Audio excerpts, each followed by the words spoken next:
ওকে, তাহলে আমাদের দুটোই সেশন আজকে। হ্যাঁ হ্যাঁ। আর হচ্ছে গিয়ে কল্লোল এখনো জয়েন করেনি।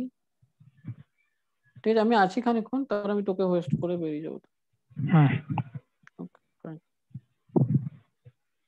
রেকর্ডিং স্টার্ট করতে পারিস। Okay, so good evening everyone. Today we are having the module 8 of our clinical oncology course of head neck malignancy, day 1. So today we have there was scheduled for 3 topics, but the first person, Dr. Vishnu Bhattacharya, he is stuck with some family issues, so he cannot able to deliver his lecture. So we'd first start with lecture of CA nasopharynx, and it would be going to be delivered by Dr. Deepanjan Majumdar. He is consultant radiation oncologist, Ruby Cancer Hospital. So I would like to ask Dr. Deepanjan Majumdar to start his session. Deepanjan, are you there? Hello.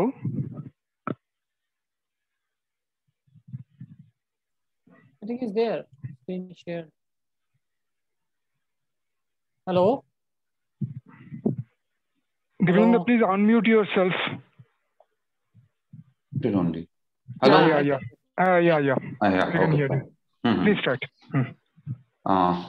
So actually, just I want to correct it. So my talk is actually CA oropharynx.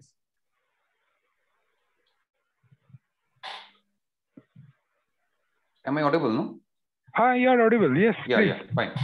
So first of all, good evening to everybody. And I would like to thank ARY West Bengal chapter for inviting me and providing me this opportunity to deliver this lecture.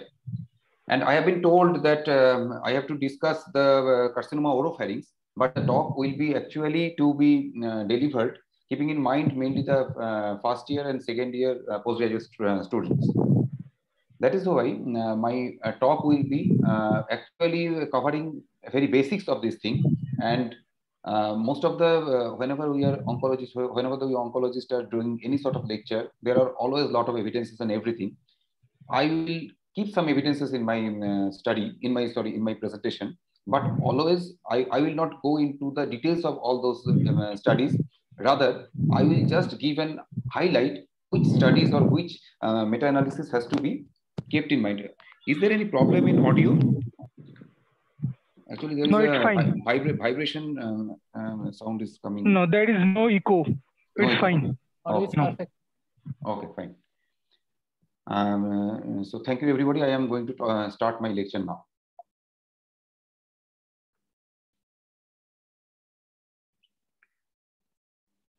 First, my flow of talk will be like CA oropharynx.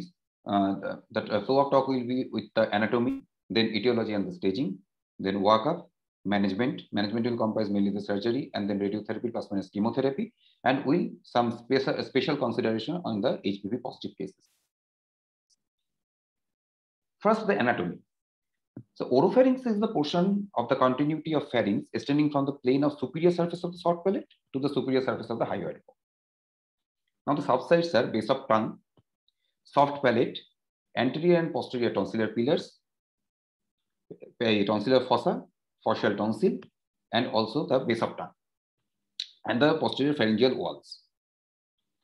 Now, this portion of the anatomy, I would like to highlight using this particular CT scan. This is a very sort of the normal anatomic CT scan is here, anatomical CT scan. We have to identify some of the structures here. Whenever we are going to do the oropharynx cases, or whenever we are going to see the oropharynx cases in our clinic, we have to be very much confident. We have to be very much confident of doing the staging, seeing the CT scan at the clinic itself. So that is why we have to know some of the structures. What else we are finding? So this is the rectangle bounded by the this red color thing. Red color line is the area of the oropharynx. And in the axial CT scan, we can see that anteriorly that is the G. G is the genioglossus muscle, and just lateral to this genioglossus muscle, we can find that is the H, which is a hyoglossus muscle. Medial to that, lateral to that is the M, mylohyoid muscle, and posterior to that is the MP. that is the medial pterygoid muscle. And more posteriorly, we can find the digastric muscle. And in front, we can see that there is the F, which is the fascial tonsil. And in the next slide, we can actually see the anterior pillar of the fascial tonsil and the posterior pillar of the fascial tonsil. And behind, just lateral to that, you can find the parapharyngeal space. These all the structures are very important because whenever we are seeing these cases, we will understand. Next, the normal MR anatomy of this face and neck. Again, we can appreciate the genioglossus muscle here, digastric muscle here, fascial tonsil here, base of tongue here. And in the sagittal section, we can find out here is the vallecula V and then the epiglottis. And this L, it is the portion of the lingual tonsil.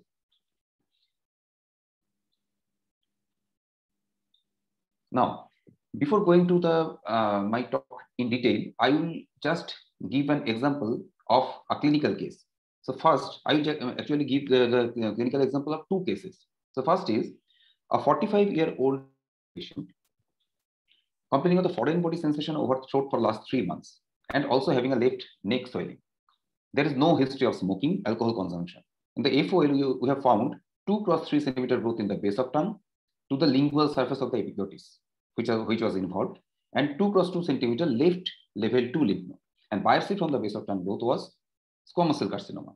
And in the CT scan, we have found that there is a base of tongue lesion, which is quite well defined in nature. And just adjacent to it, there is a large level 2 lymph node with also there is the extracapsular extension. This is one case. And the next case is another case. Here, the patient is a 70-year-old male patient. He has also had the similar type of sensation, foreign body sensation in the throat, for the followed by the visible growth in the tongue. And he has got the difficulties in mouth opening. And he has the history of 1 pack cigarette per day for last 50 years, almost 30 ml per day alcohol, almost daily for the last 20 years. In the FOL, base of tongue growth involving up to vallecula and anteriorly up to the anterior tongue. And the biopsy from the growth was squamous cell carcinoma. Again, the CT scan for this patient. Here we can appreciate there is a huge growth. It is almost involving the base of tongue, fascial tonsil, going more posteriorly, and also anterior tonsillar and the posterior tonsillar pillar are also being involved. Also, you had involved the medial pterygoid muscle. Anteriorly, all the muscles of the tongue, like the genioglossus, hyoglossus, and the mylohyoid muscles are involved. So this is a quite large growth, and the outline is not that much of quite well visualized. Just to keep these two cases in mind, whenever I will come in my later slides, I will again come to discuss about these two cases. Now, the etiology of the oropharynx. First of all, compared to like the other head and neck cancers, the etiology is the smoking, and the alcohol is definitely the main causative factors. It has been seen that those who smoke more than a pack a day for at least 20 years are the greatest risk of head and neck cancers. And alcohol is also a very important thing. So those who drink 4 or more alcoholic drinks per day are over 5 times more likely to develop the oropharyngeal cancer. The interesting thing in case of the oropharynx is the HPV positivity. So in the United States, it has been seen that almost 70% of the oropharyngeal cancers are caused by the HPV positive cases. The 13,500 cases a year in the United States, and mostly found in the male. And the most common variant of the HPV is the HPV16. And high risk subtype, this HPV16 is found almost 1% of the all American. But the Indian data of the HPV positive oropharyngeal cancers are not so well established till date. So we have found some sort of the reporting from Dr. Well et al., Murthy et al., and the Sanigrahi et al. So all of them have reported the percentage positivity of oropharynx carcinoma among all the oropharynx carcinoma. It is around 15 to 23%. Other etiologies like the poor oral hygiene, unhealthy diet, or chewing betel nuts are again responsible like the other head and neck cancers also. Now, there is the oropharynx cancer. HPV is very important causative factor. So there are the peculiar differences in between the HPV positive cases and HPV negative cases. If we can find the age of the HPV positive cases, it will be less compared to the HPV negative. So median is 57 here, where it is 61 there. Normally, HPV positive cases has got no history of tobacco or alcohol consumption. And clinically, they are known to develop as a small primary and large nodal disease. So that is the hallmark of the HPV positive cases. They will have the small primary and large nodal disease. So almost 64% detected at early T stage and 69% detected at advanced nodal disease in case of HPV positive. Whereas in HPV negative, early T is only 40% and advanced NEC is 50%. The prognosis in HPV is excellent, and P53 mutation, which is a bad prognostic factor, is commonly frequently associated with HPV negative. So coming back to my initial cases, if we can see the case 1, which was the 45-year-old male patient without any tobacco or alcohol consumption history, has got the base of tongue lesion with a large node, commonly fits with the HPV positive cases, HPV positive etiology. And the next case, which is a 70 years of male patient with tobacco and alcohol history, having a very large primary disease without a significant node, fits with the HPV negative. And actually, subsequently, those two patients were actually tested, and they were the young patient was HPV positive and the elderly was HPV negative. Now the etiology, now the staging. So first of all, the staging, there is the HSCC 7 staging already established, and I think everybody knows the staging, but still I will, for the revision purpose, I will again mention the staging. And there are some changes in the HSCC 8. So what are the T staging in the HSCC 7? So TX, primary tumor cannot be assessed, T0, no evidence of primary tumor, TI, carcinoma in situ, these are the common term. And T1 is, a tumor should be less than or equal to 2 centimeter. T2 is more than 2 but less than or equal to 4. T3 is more than 4 centimeter. And beyond that, that is the T4. So in case of the HSCC staging, the T4A is tumor invade to the larynx, extrinsic muscles of the tongue, medial pterygoid, heart palate or mandible. And beyond that, everything will be T4B. So that was the staging of the T staging of the HSCC 7. But in HSCC 8, there are changes, and changes are according to the HPV positivity. So in case of the HPV negative, the T stage is almost same. Only the T0 has been removed.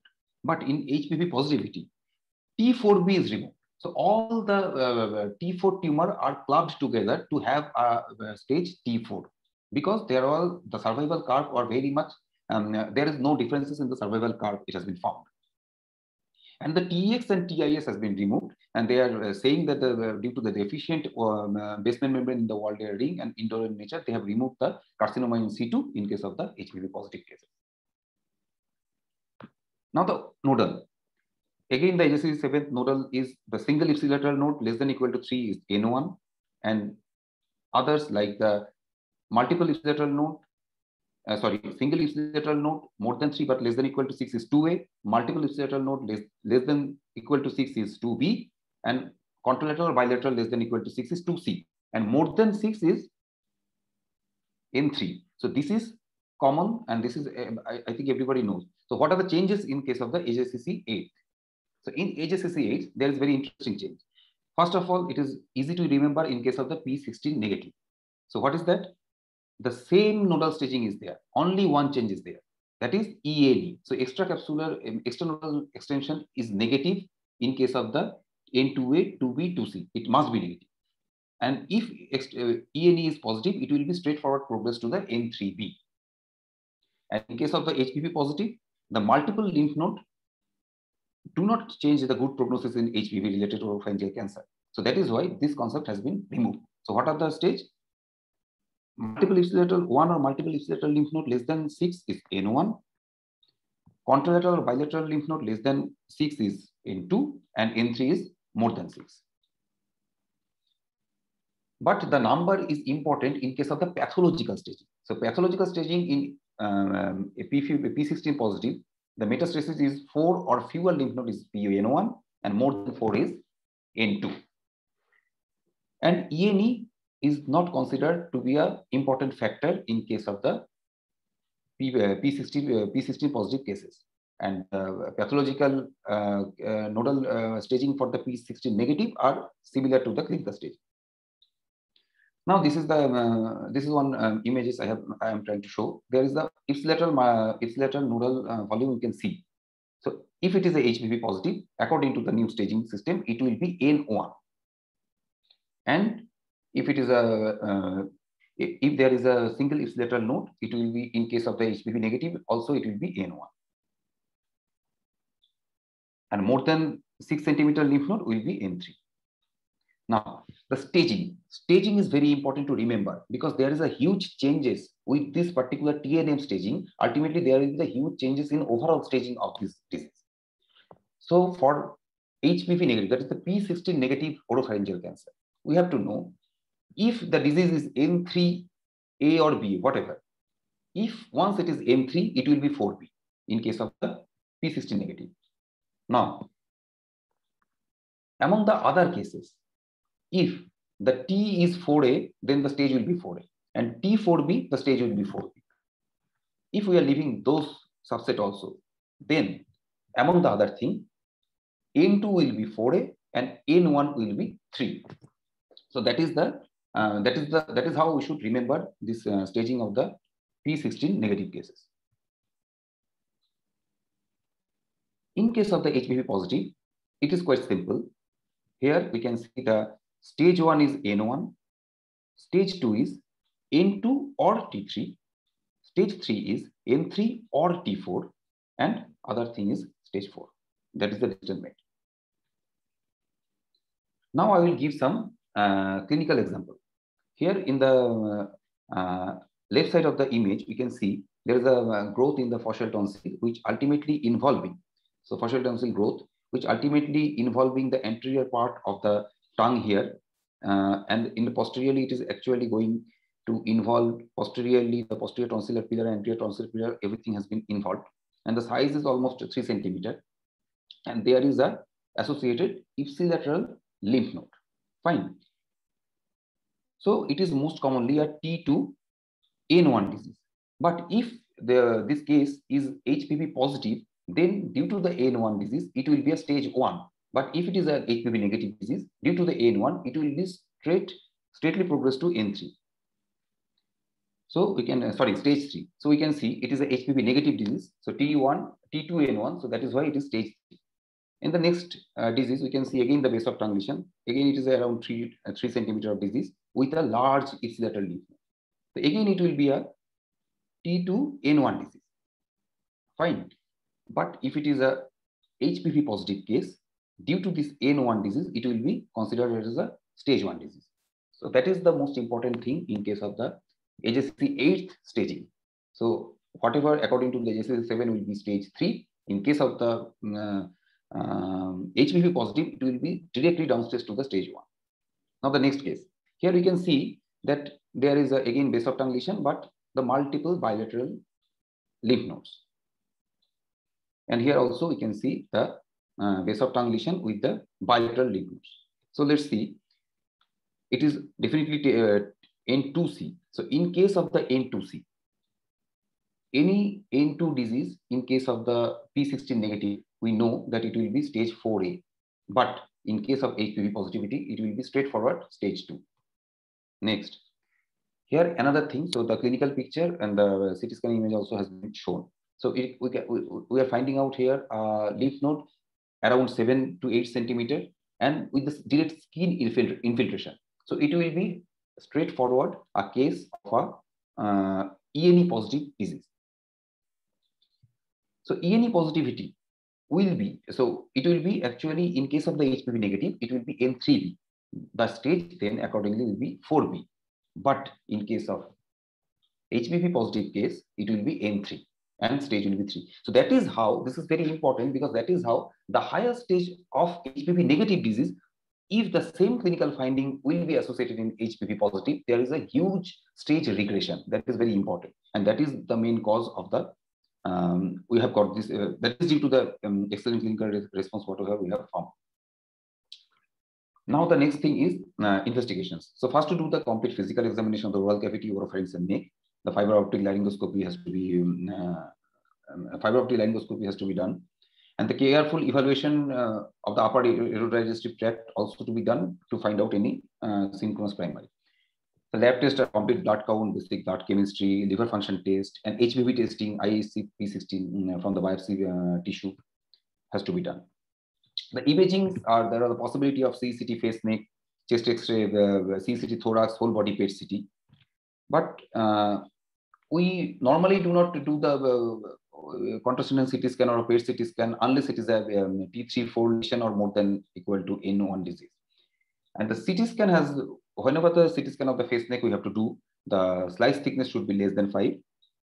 And the CT scan is very important tool to identify the invasion to the surrounding organ. But sometimes the submucosal extent is not clearly visible in the CT scan. So it is the CT scan finding of a T4A-N2 disease. We can see that there is a huge growth here, posterior tonsillar pillar and everything has been involved, and there is also a huge necrotic growth here. Also, the medial pterygoid muscles has been involved, so it is directly a T4A, and bilateral node is there, so it will be a N2C. This is the MRI finding, the same patient. Now, investigations I have already discussed. One important thing has to be kept in mind that before going to any sort of the definitive treatment, we have to do a pre-treatment dental evaluation for all the head and neck patients also. Now, management. So the managements are mainly two types. One is the early stage, that is the stage 1 and 2, and the next is the locally advanced stage, that is the stage 3 to 4A. For the early stage, actually, we have got the surgery and the radiotherapy. The two options are only available. Surgery, I will not discuss in detail, and mostly I will not discuss in detail because the surgery in the oropharynx we rarely see. In like the base of tongue, most of the time surgeons are not operating because of the high morbidity, and in case of the soft palate also due to the regurgitation and the reflux, reconstruction difficulties and everything, the surgery is usually not attempted. Only thing is the tonsil in case of the very small disease, wide local excision, and for the small tumor like less than 1 centimeter, anterior pillar tumor, wide local excision is a possibility. In case of the radical tonsillectomy is also possibility in case of a very advanced tumor. It includes the resection of the tonsil, the tonsillar pillar and fossa, portion of the soft palate, tongue, lateral and total pharyngectomy sometimes, also mandibulectomy. But this type of morbid surgery is actually not done quite often. And in terms of the neck dissection, first type of neck dissection, I am not going to detail, just give a revision. So radical neck dissection, modified radical neck dissection, selective neck dissection, and extended neck dissection. These are the 4 types, major types of neck dissection. Selective neck dissection is important for the student. Sometimes it has been asked in the viva. So supraomohyoid SND is up to 1 to 4, 3 or 4. Lateral SND 2 to 4. Posterolateral SND 2 to 5. Anterior SND 6. And extended node dissection means other than 1 to 6. So in case of if surgery has been attempted, for N0, selective neck dissections suffice. But N1 to 2A, selective or comprehensive neck dissection, N3 onwards, comprehensive neck dissection. But the neck dissection will be actually determined by the treating surgeon based on the preclinical imaging. Now, the important other aspects of the locally advanced, the management of the locally advanced disease. So locally advanced disease is normally not surgically amenable. So the first option is the surgery followed by adjuvant treatment. I will not discuss because it is not a very common thing we have seen. So what are the other options? So in case of the locally advanced head and neck tumor, head and neck carcinoma, only 2 options are possible. One is radiotherapy, another is systemic therapy. So systemic therapy can be given in forms of the chemotherapy, forms of the biotherapy, target therapy. Radiotherapy can be given in forms of the conventional IMRT, 3D CRT, or altered fractionation. So the most permutation and combination we have to do in between these. So what are the options? First of all, the induction chemo followed by radiotherapy. Next, the concurrent chemoradiotherapy. So when we are using the radiotherapy, chemotherapy concurrent with the radiation. The next option is induction chemotherapy followed by concurrent chemoradiotherapy. The next option is omitting the chemotherapy, giving radiotherapy with the biotherapy, that is a cetuximab. And beyond that, we can add the monoclonal antibody like nimotuzumab with the concurrent chemoradiotherapy. And the last option is always altered fractionation. I will give a brief idea about those options. So first is chemo followed by RT.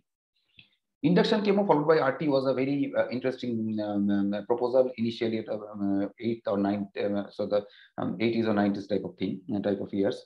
So the concept was it will decrease the distant meds, so it will increase the survival. And also there is a possibility of organ preservation and prompt symptom relief.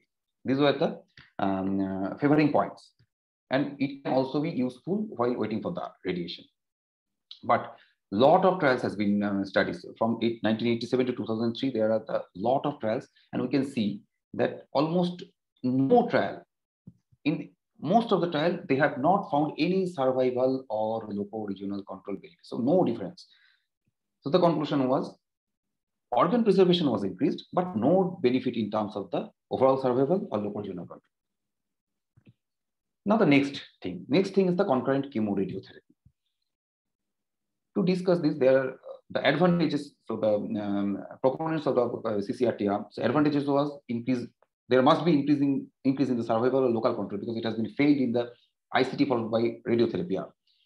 But the disadvantage was the toxicity might be more, and the reduction of the distal mates might not be there because the chemotherapy is only used as a radiosensitizer dose.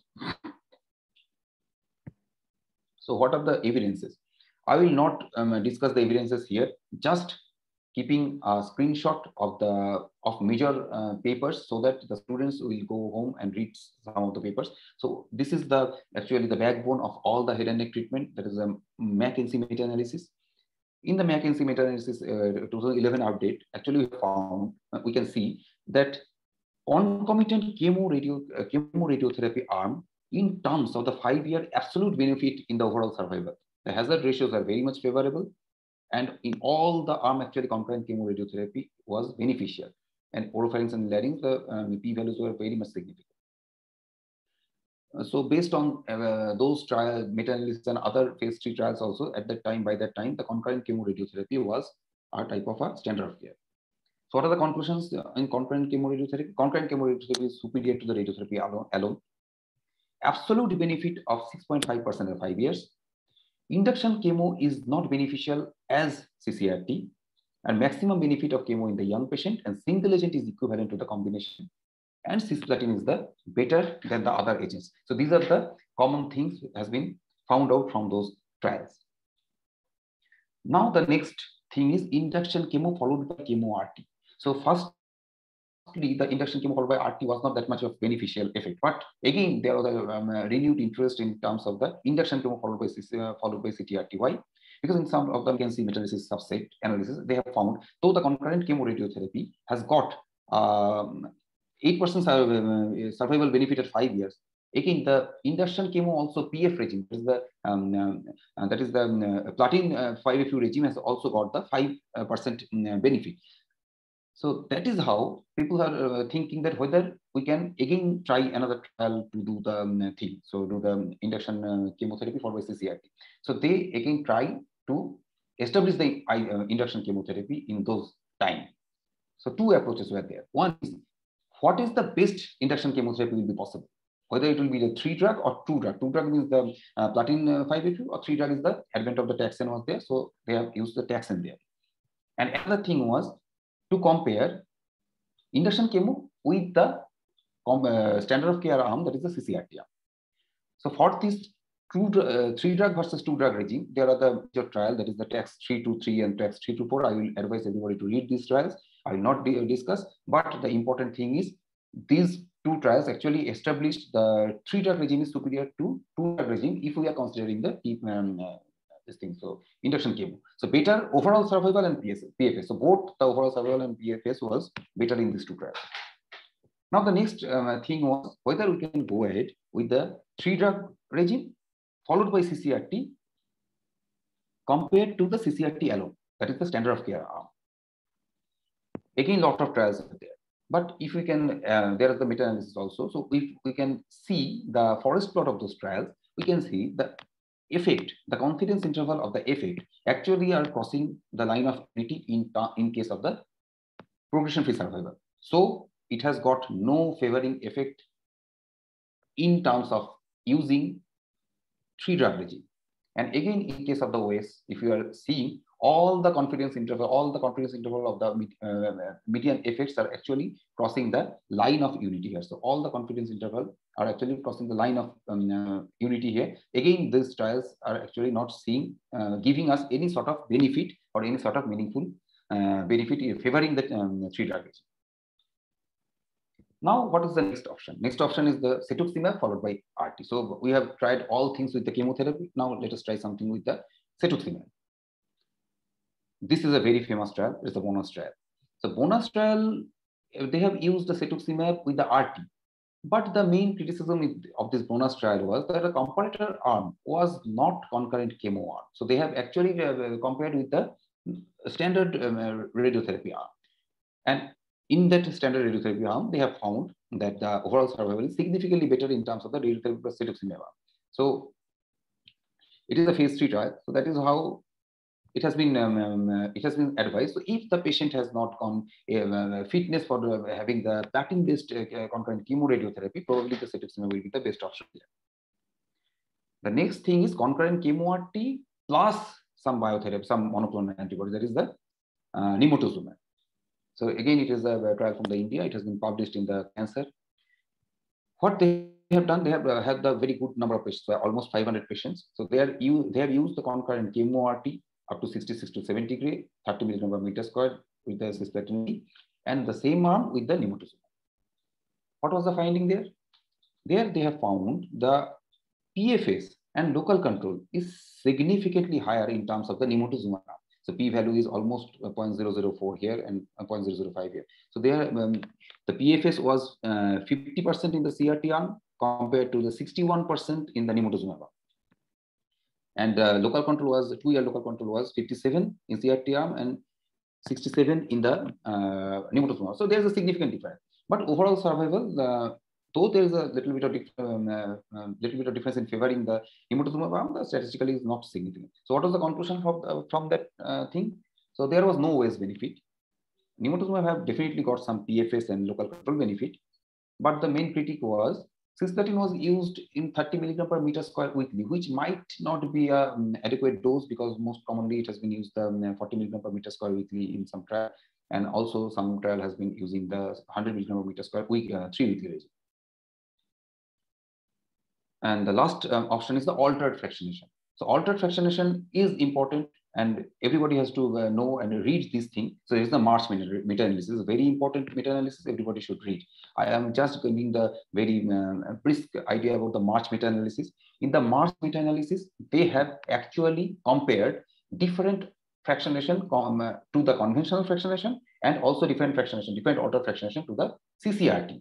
So in the meta-analysis, they have found these two things. So whatever the finding, they have found that altered fractionation is superior to the conventional radiotherapy. So 5-year overall survival benefit is almost 3%. And more specifically, OS benefit restricted to the hyperfractionated group only. So 5 years OS benefit is 8% in the hyperfractionated group and 4% benefit at the 10 years. But the CCRT versus altered fractionation, there was no such benefit. Rather, altered fractionation is worse compared to the CCRT. Now, what are the conclusions from this thing? So, induction chemo followed by RT. No overall survival benefit, no local control benefit. What is so the standard of care is concurrent chemo RTR. Now, induction chemo followed by chemo RT. Again, there is no definite benefit. Cetuximab plus RT, there is benefit in the survival data, but it will be only considered if not the patient is not suitable for the platinum. Chemo RT along with targeted therapy, along with nimotuzumab.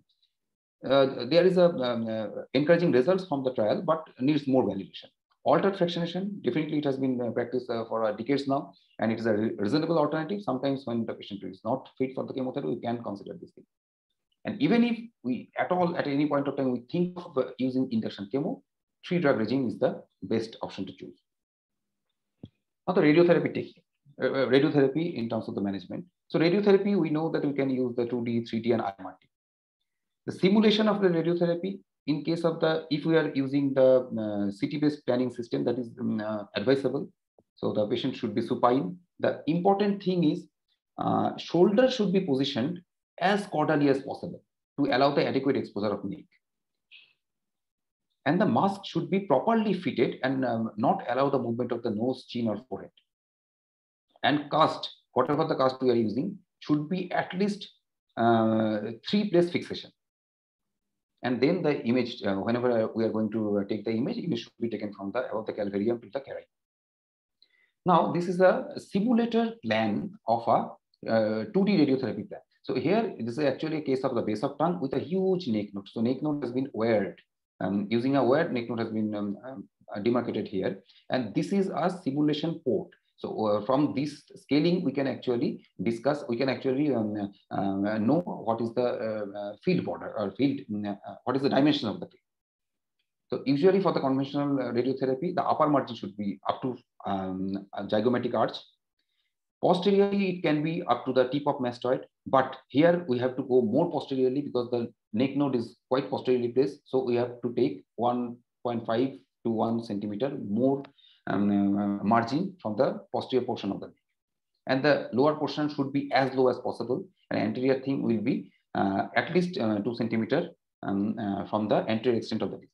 So this is the phase 1 radiotherapy plan in a 2D RT in a simulator-based plan. Now, in the phase 1, we have to give 44 grain, 22 fraction in the 4.5. So field size is, so we can see here, you can count here also. So it is a 14 centimeter and it is a 12 centimeter. So it is a 12 cross 14 centimeter field. Now, after 44, we have to make the cord off. How can we do the cord off? We have to shift the posterior border from this area to that area, anterior vertebral body. We have to shift the posterior border, but the node was there. So we cannot keep this thing untreated. Normally, this is a suitable patient for IMRT, but if we institution is not doing the IMRT or have some basic LINAC, they can use electron for boosting this posterior portion after the first phase of the treatment. So in the second phase of the treatment, the anteriorly, the field size will be 7 cross 14, and the dose will be up to 70 degrees. So the rest of the dose will be 26 grain to 13 fraction. And we can use some sort of the blocks anteriorly also to give, spare some of the soft tissue there. And the posterior portion, we can we can reduce the upper superior border by 2 centimeter, and this area we can boost by electron by 26 grain 13 fraction. So that is why how a 2D radiotherapy planning for a oropharynx can be done.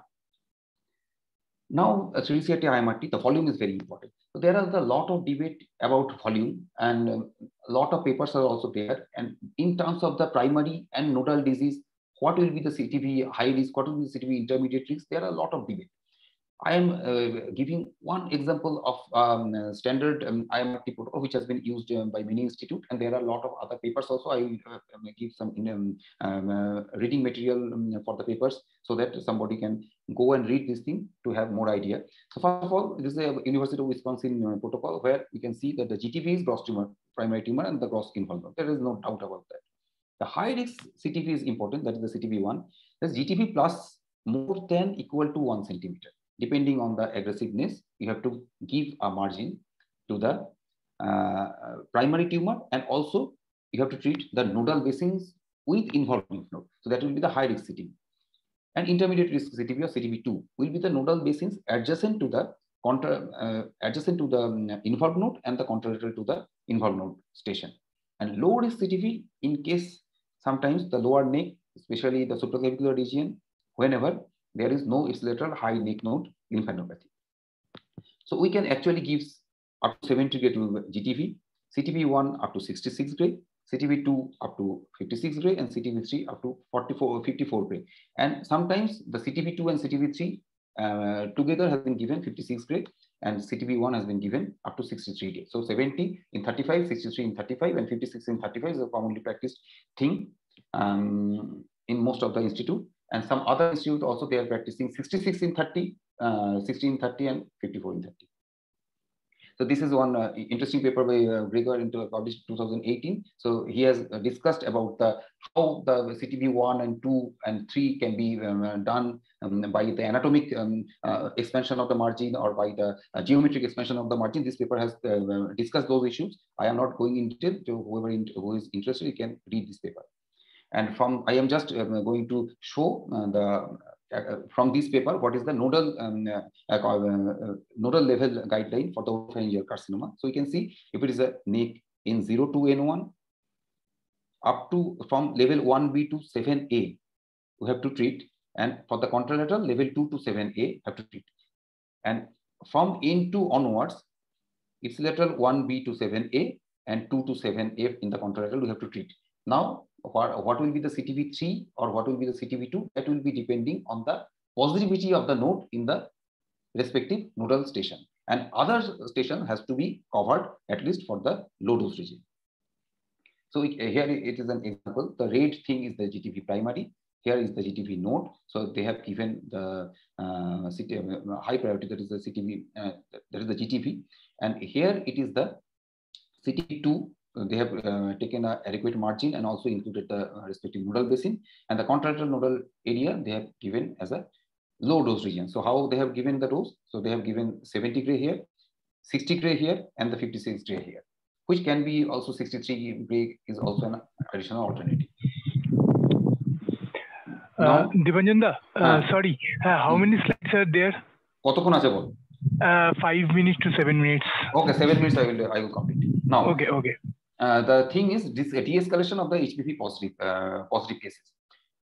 There is the oropharyngeal carcinoma. The most interesting thing is it has been found that some of the oropharyngeal carcinoma are doing excellent after the treatment, and some of the oropharyngeal carcinoma are not doing so, though it has been staged according to the AJCC stage 7.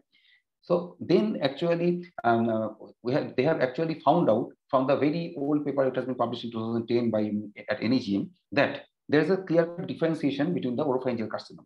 It has been found if it is a P16 negative, more than 10 pack years and T4 disease, it will be high risk. And if it is a P16 positive, less than 10 pack year, up to level N2A, it will be low risk. And in case of the low risk, the 3-year overall survival is 94%. And all the other cases are intermediate risk. Important thing is, in HPV positive cases, there is no high risk. So either it is low risk or intermediate risk. Now, based on the this thing, so the low risk and intermediate risk group, there is a strategy whether we can do the treatment de-escalation. Why? Because it will cause actually the gastric reduce gastric tube dependence, reduce osteoradionecrosis, dysphagia, xerostomia, everything. So what are the possible possibilities of de-escalating the treatment? So we can use cetuximab in place of the cisplatin in the concurrent arm. We can reduce the dose of the radiation in the radical treatment even, and also can reduce the adjuvant chemotherapy, radiotherapy doses also. Now replace the cisplatin with the cetuximab. There are the two major trials. One is the de-escalate HPV trial, another is the RTOG 1016. So we have seen that in the RTOG 1016, radiation therapy with the 70 gray, the weekly cetuximab versus 3 weekly cisplatin has been tried, and de-escalate trial 70 gray with weekly cetuximab and weekly cisplatin has been tried. These are the actually overall survival data. So we can find out there is the blue line is the CCRT, that is cisplatin radiotherapy arm. It is actually having the favorable outcome here. So to compare, the RTOG 1016 low risk and intermediate risk, and de-escalate only low risk. The primary endpoint here was OS, whereas in the de-escalate it was the toxicity, and also the median follow-up also higher in the RTOG 1016 arm. But both the trial were showing the OS better with the cisplatin plus RT arm. Now another thing is RT dose reduction. So there is one important trial, that is the HN 002. Here actually up to T3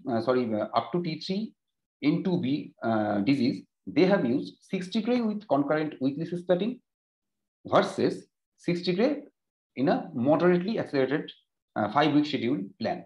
And they have found that 2-year PFS was almost 90% in both the arms. With this encouraging data, actually the phase 3 trial HN005 has been started, where the IMRT with 60 gray plus CCT versus IMRT with 70 gray plus CCT, which is the standard of care, has been compared. Now the advanced surgery is transoral robotic surgery. So what is the robot? It is the use of the computer-aided interaction between the surgeon and the patient. So this is the robotic surgery. Here actually the Da Vinci robotic surgical system is comprised of 3 surgical instruments and binocular endoscope. This surgical instrument and endoscope has been placed in the patient's body, where the operative environment is visualized virtually in a 3-dimensional manner created by the computer that links the environment to the surgeon. The most important thing is the advantage of the system includes the motion scaling, which can increase the precision as well as reduce the hand tremor and the fatigue. But the issues of the TORS, that is the transoral robotic surgery, that there is no prospective randomized studies supporting this TORS, and it has not been very commonly adopted And as this technique needs some more learning experiences, so it is not quite expected that it will be very commonly well accepted and well practiced throughout the world at every part of the country. So these are the something, but the early results are favorable in TORS. Whoever is doing the TORS are showing some sort of the favorable early results, but we have to wait for the more mature data. Now, in management of the early oropharynx, compared to the TORS versus radiotherapy. So radiotherapy is an established approach. You can use radiotherapy. Functional outcome is also better. It can be done in the tumor with the close proximity to the critical structure. And IMRT can, if IMRT we are using, it is potentially reduce the toxicity of the late dysphagia. And no issues related to surgical complications. This is a non-surgical process. But TORS, it has got some severe disadvantages, like clearance with the negative margins may be an issue. In that case, patient will be landed up with adjuvant radiotherapy plus minus chemotherapy, which ultimately expose the patient to have a trimodal treatment, which might be a thing of concern. But the important thing is outcome is independent of the HPV status, where in case of the radiotherapy, the outcome is dependent on the HPV status, because we know there is a chances of the de-escalation of the treatment. Fine. So that is the main thing I have discussed. So thank you very much, and Dr. Jivak for inviting me. So if anybody has got any questions, I can take one or two questions now.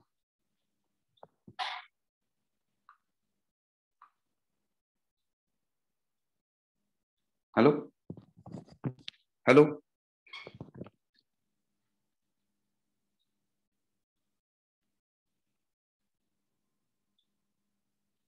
Hello?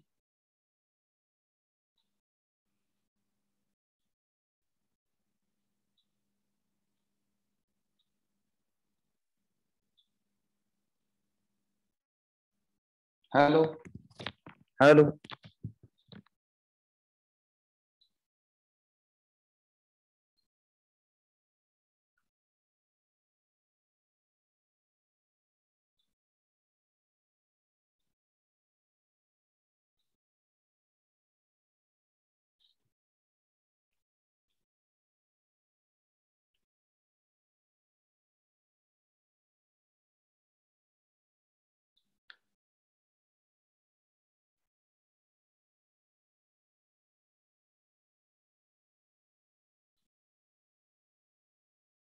Hello?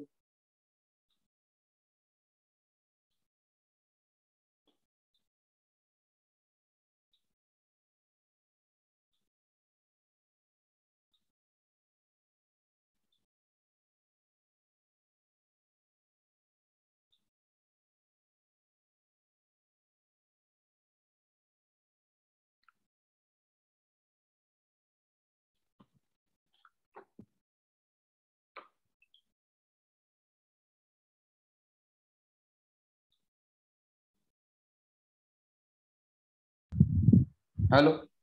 Hello. Yeah, sorry, Dipanjanda, I've disconnected. So thank you, Dipanjanda. And so I think there is no question till now in the question answer session box. So we'll proceed for the next session. Next session is by Dr. Anish Banerjee. Dr. Anish Banerjee, Anish, are you there? Hello.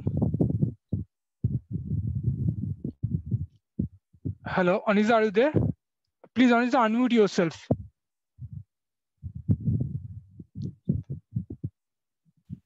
Hello.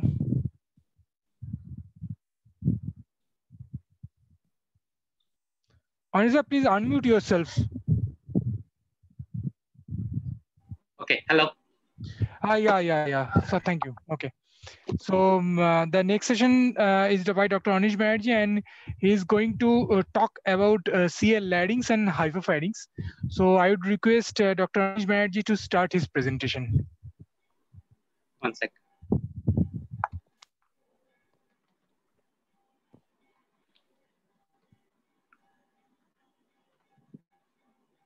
Just a minute.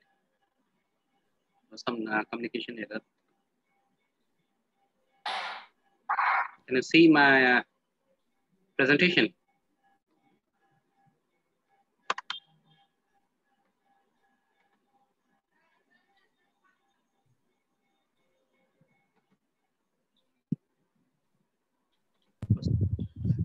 No, still not.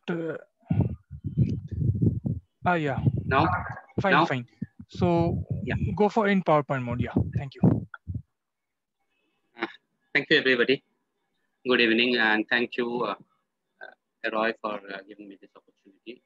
Dipanjan has done a very wonderful presentation.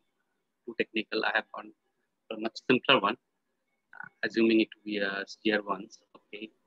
So I will be talking about customer larynx and hypopharynx. The question is, why are we clubbing larynx and hypopharynx together?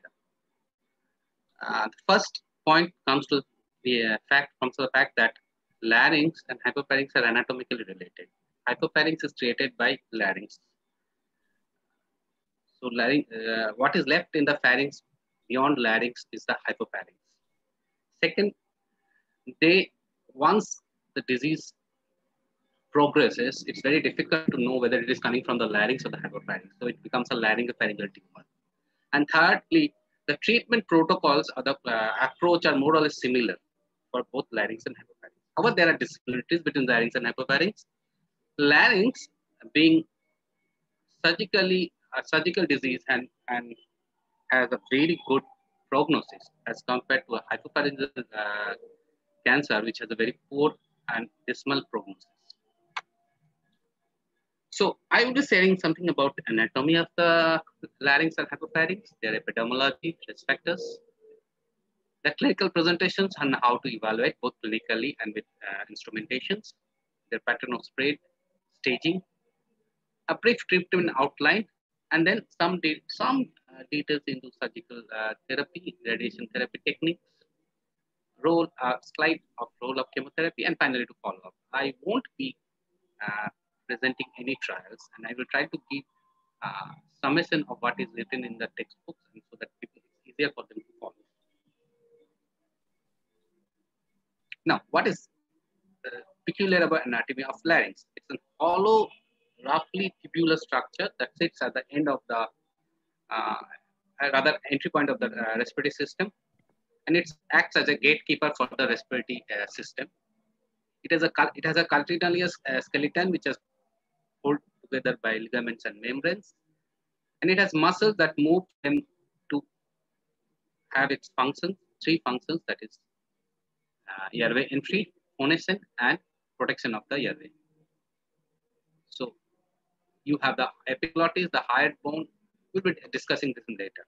So if you can imagine that this is a tube with a lid, which is actually the larynx, and this is the another tube, hollow tube, blue tube, which forms the digestive tube. So what larynx is created by basically invagination of this respiratory tube end into the pharynx, and this lid is basically nothing but the epiglottis, and the region that is left behind is the hypopharynx.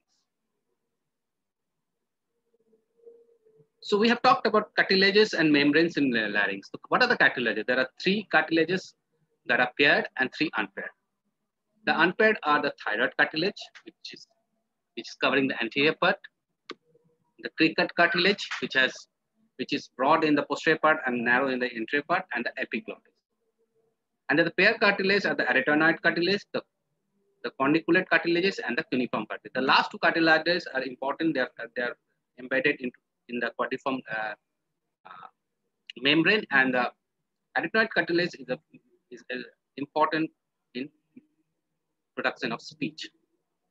So here you can see the pointer. I can see the pointer.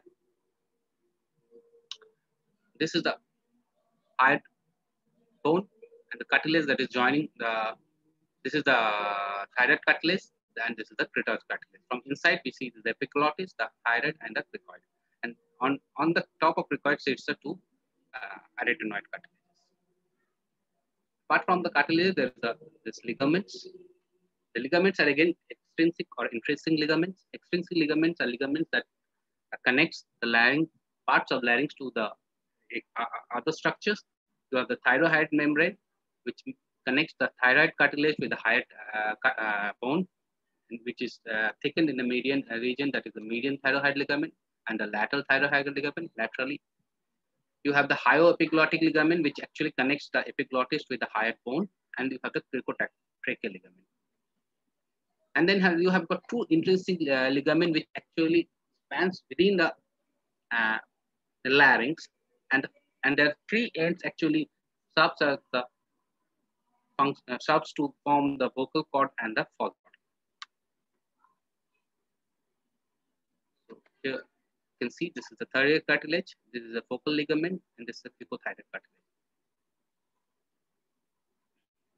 The cricothyroid ligament, which is also called the cricothyroid membrane, it actually originates from the cricoid cartilage, extends superiorly, and it terminates in a free unattached end. This forms the focal ligament. The medial cricothyroid ligaments and the conus elasticus are the two parts. The medial one actually joins the cricoid with the thyroid, and the lateral one and the free edge of the lateral one actually forms the focal ligament. The quadrangular ligament actually comes from above. It comes from the lateral side of the epiglottis and attaches to the back of the thyroid cartilage and to the arytenoid. The free end of the quadrangular membrane actually forms the false focal cord.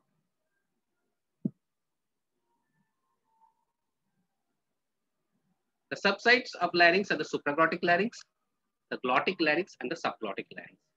Supraglottic larynx starts from the epiglottis to the apex of the ventricles, or where just above the mucosa of the vocal cords. It has four parts: the epiglottis, the aryepiglottic fold, and the fold that is from the epiglottis from the lateral part of the epiglottis to the arytenoid, the two arytenoids, and the false cord, and the two false cords. The glottic larynx actually starts at the plane at the apex of the it's an imaginary plane at the apex of the lateral ventricles to just around 0.5 centimeter below the cords, and it includes the true vocal cords. The subglottic larynx is from below the vocal glottic larynx up to the inferior plane of the cricoid cartilage. Apart from this, there are two potential spaces which one needs to know in larynx: the paraglottic space and the pre-epiglottic space. These two spaces are continuous, and they are potential for tumor spread. And involvement of this spread actually changes the staging. The paraglottic space is the space that is deep to the ventricles and sacules, and it's filled with adipose tissues and connective tissue. It is bounded by the conus elasticus inferiorly, the thyroid cartilage laterally, the quadrangular cartilage medially, and posteriorly the piriform fossa. The pre-epiglottic space is slightly above and is a superior continuation of this paraglottic space, and it's filled with adipose and connective tissues. The triangular space, which is bounded anteriorly by the thyrohyoid membrane, posteriorly by the posterior surface anterior surface of the epiglottis, and above by the base of tongue, and also the hyoepiglottic ligament at the base. So you can visualize these spaces in CT anatomy, in CT images, and when you reconstruct them on sagittal and coronal planes. Pre-epiglottic space is best seen on a sagittal image, where you can see, because of the fat content, this is hypodense, and any omission of this hypodense region by tumor means the involvement of the pre-epiglottic space. Similarly, on a coronal plane, you can see the paraglottic spaces. These two are the paraglottic space. This is the true vocal cord and the false cord. And you can see if any involvement is there, this fat planes will be lost, and you can see and you can appreciate there is involvement of the paraglottic space. Pharynx is the inferior portion of the three divisions of pharynx. Basically, extend from the hyoid bone superiorly to the cricoid inferiorly. It is divided into again three parts: the pharyngeal walls, the lateral pharyngeal wall, which is continuous with the posterior pharyngeal wall, the piriform fossa. These are pyramidal structures that is formed by the invasion of the larynx, and with the apex down, and the posterior cricoid pharynx, which is the posterior cricoid region found by the posterior part of the cricoid cartilage. So basically, hypopharynx is nothing but what is left of pharynx after the inpagination of the larynx. So these are the two pyriform fossas this way.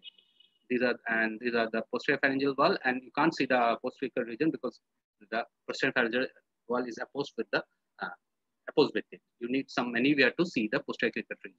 It's one of the most difficult regions to be visualized.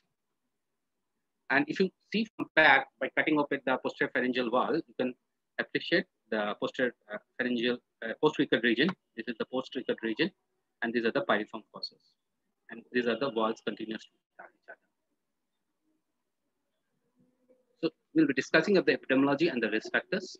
Epidemiology: laryngeal and hypopharyngeal cancers account for 1/3 of all the head and neck nerve cancers. They are quite common, but more common is laryngeal cancers.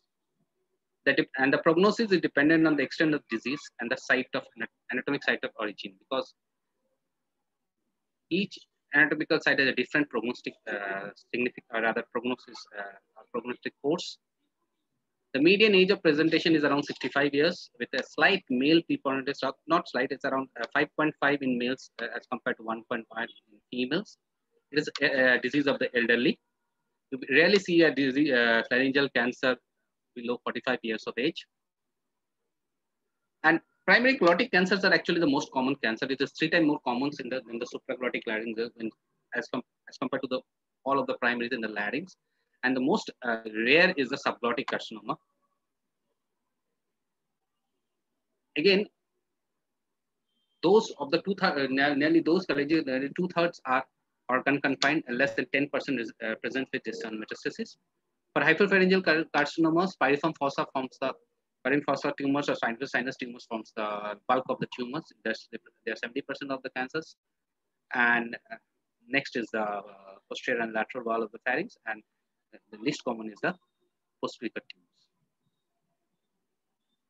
Tobacco, as was explained by Dipanjan, is one of the most common cause of head and neck cancer, and it is more so for laryngeal carcinoma. You rarely see a patient of laryngeal carcinoma without tobacco. History of tobacco, smoking tobacco, not non-smoked tobacco, mostly it is smoked tobacco. There's an odds ratio of around 5. BD, which is a form of smoked tobacco, is even worse criminal. It has a stronger risk factor. It is a stronger risk factor of cancer of hypopharynx with the odds ratio of more than 5. It is around 7 for hypopharynx and around 7.5 for larynx. Drinking was supposed to be an associated criminal with smoke, and but recent data has shown that drinking per se has an independent risk factor and increases the risk of pharyngeal cancer 4.5 times. And the relating risk of joint exposure to smoking and alcohol is around 12.2, which implies there is a synergistic effect of smoking and drinking. Apart from that, the other less known, less common culprits are GRD. There are some data that gastrointestinal disease in small smoker is actually associated with laryngeal cancer. So whether it is positive or not is a question, but people have postulated that in non-smoker, gastrointestinal reflux disease could be a cause for laryngeal cancers. Then there are occupational exposures to asbestos, mustard gas, nickel, soot, iron, and dust can cause laryngeal cancers and pharyngeal cancers with lack of vitamin C and other vitamins, along with deficiency in nutrients, have also been implicated as a causative factor for laryngeal cancers and hypopharyngeal cancers. There are few incidents of HPV positive and hypopharyngeal cancer, but it is very not so common as in oropharyngeal cancers. So it is not a very common factor. It's an uncommon association in hypopharyngeal cancer, but not in laryngeal cancers. And then they have this syndrome of Plummer-Vinson syndrome with pernicious anemia, esophageal weight, and this is associated with hypopharyngeal cancer. So how do these cancers present? Laryngeal tumors actually depend on what region is involved. If it is a supraglottic tumor, It has a very high propensity for lymph node metastasis and may just present with a neck mass. But also it can obstruct the glottic entryway and the false chord and the true chord and cause a muffled sound or a hot potato sound, or there is or a supraglottic sound that's called. It can also cause obstruction of the airway, causing for a larger tumor, and at times if it's going posteriorly, it can cause dysplasia and odynophagia, leading to difficulty in deglutition. Glottic tumors, on the other hand, presents with hoarseness as the primary symptom. They can be peripheral otalgia due to involvement of the vagus nerve or the branches of the nerve of unknown. Large tumors can actually cause stridor, and there can be bleeding causing hemoptysis. It can cause chronic cough due to aspirations. And in some cases, if it is involving the pharynx, it can have dysphagia also. Subglottic tumors, on the other hand, present with stridor and dyspnea exarsen. Pure subglottic tumors actually present with stridor, and hoarseness and other features are late to occur. Hypopharyngeal primary, how do they present? Mostly they are non-specific because they rarely produce symptoms in the early stages. The gap between onset of the cancer and symptom production is quite high, and at times that is the reason they present mostly in the late stages. When they present with symptoms, it is mostly the dysphagia, sore throat, something sticking on the in the throat, a feeling of something sticking in the throat, or dysphagia to solids to start with. And if it progresses, it can involve the hemilarynx and produce the hoarseness. Since there is associated dysphagia, many of the hypopharyngeal and associated cancer cachexia, many of the hypopharyngeal cancer actually presents initially with a weight loss that is more than 10% of the body weight, and that raises the suspicion, and people look for while looking for the cause can find hypopharyngeal primary. It can also present as a neck mass without any primary symptoms, and many times neck squamous cell carcinoma of the neck with unknown primary, the primary function is found in the piriform fossa or posterior region. Or it can involve it can have unilateral otalgia due to involvement of the vagus nerve or superior laryngeal nerve. So how do we evaluate the larynx? To start any evaluation of the laryngopharynx, the first investigation is a mirror examination at the clinic site by the radiation oncologist, which is rarely done, is done by the ENT surgeon.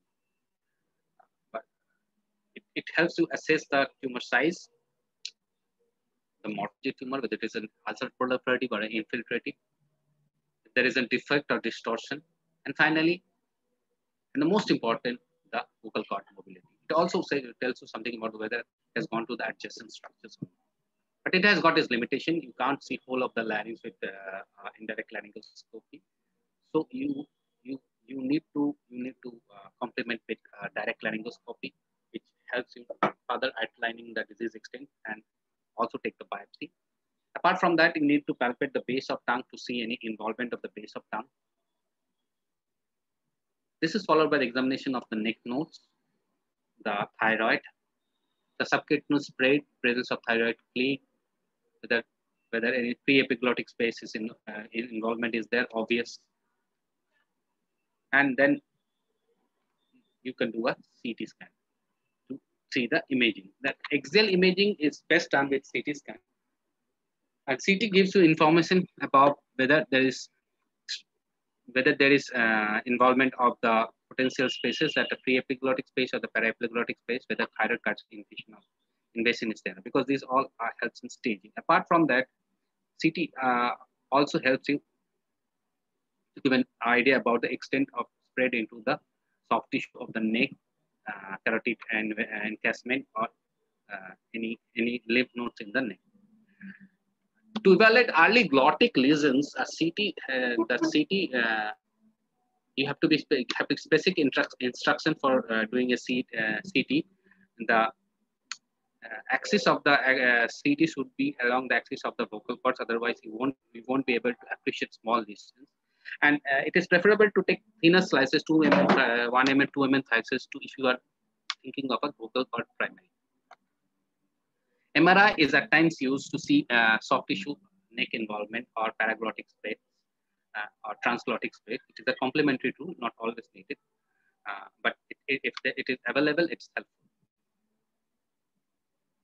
For hypopharynx, it is similar to laryngeal cancers, but many a times it present with a palpable neck mass by direct extension or as a lymph node.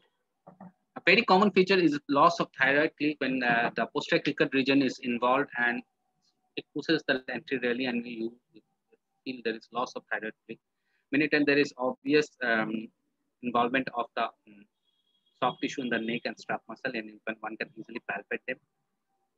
There is this scope of indirect laryngoscopy and thyroid examination, but one should keep in mind that you need to do some maneuvers to see because it is on normally collapsed state. It is very difficult to visualize the lateral and posterior pharyngeal wall and the post-cricut region. So one needs to do simple maneuvers like phonation, or you can do a valsaltor maneuver, which inflates the whole space, and one can it's easier to see and take biopsies. And finally, since staging needs this, you need to assess the laryngeal mobility. CCT of face and neck is a good example. We can see an example here that there is supraglottic larynx with involvement of the lateral pharyngeal wall. But many a time CT is not enough. We have to supplement with a PET CT, especially if there is a posterior pharyngeal lesion and there is an inferior extension to the esophagus, or if the extension, then CT times is not very good imaging. PET might be needed to complement it. And finally, to rule out upper GI involvement, one has to do an upper GI endoscopy. Apart from this, you have the confirmation of diagnosis by biopsy followed by histopathology. IC is rarely used. The pre-treatment workup follows a baseline BAT parameters, liver function and kidney function test, a cardiology evaluation because many of these patients need surgery. Similarly, the same reason you need a pulmonary function test assessment, because without good pulmonary functional result, many of the surgeries are not indicated. You need to do a dental evaluation for radiotherapy and audiometry also for radiotherapy screening, because radiation can lead to hearing loss. So one needs to assess that. So how do they spread, and how is staging related to that? Pattern of space, supraglottic larynx spreads generally locally. They either spread superiorly or inferiorly or laterally. Higher epiglottic lesions are generally exophytic. They spread superiorly to involve the vallecula, the base of tongue, or lateral to pharyngoepiglottic folds. The infrahyoid are slightly less exophytic. They are mostly endophytic, and they go anteriorly to the existing folds within the epiglottics to invade the pre-epiglottic space and the base of tongue. And they can go inferiorly and involve the paraglottic space. Paraglottic space. You can see in a supraglottic larynx, they are going superiorly up to the vallecula, and an infrahyoid epiglottic lesion that is going into the pre-epiglottic space. And similarly, this can go laterally or to involve the epiglottic space, or into the pyriform fossa, or they can go and involve slightly inferiorly to involve the paraglottic space. Glottis has a peculiarity that it is still late. It is confined to the glottis only and very rarely spreads out. The anterior commissure actually stops the anterior space initially, but after some time it actually progresses. The two main routes of spread are anteriorly to invade the thyroid cartilage and going inferiorly to the subglottis. Very rarely it goes superiorly to involve the epiglottis. One can see there is invasion of the thyroid cartilage here, and the tumor has gone anteriorly. Subglottic tumors are poorly differentiated and infiltrative, and they rarely present with nodal involvement. And if they are present with nodal involvement, they are generally pre and paratracheal lymph nodes or the Delphian lymph nodes which are involved. And it is at times very difficult to say whether it is a pure subglottic lesion or a glottic lesion that has gone into subglottis.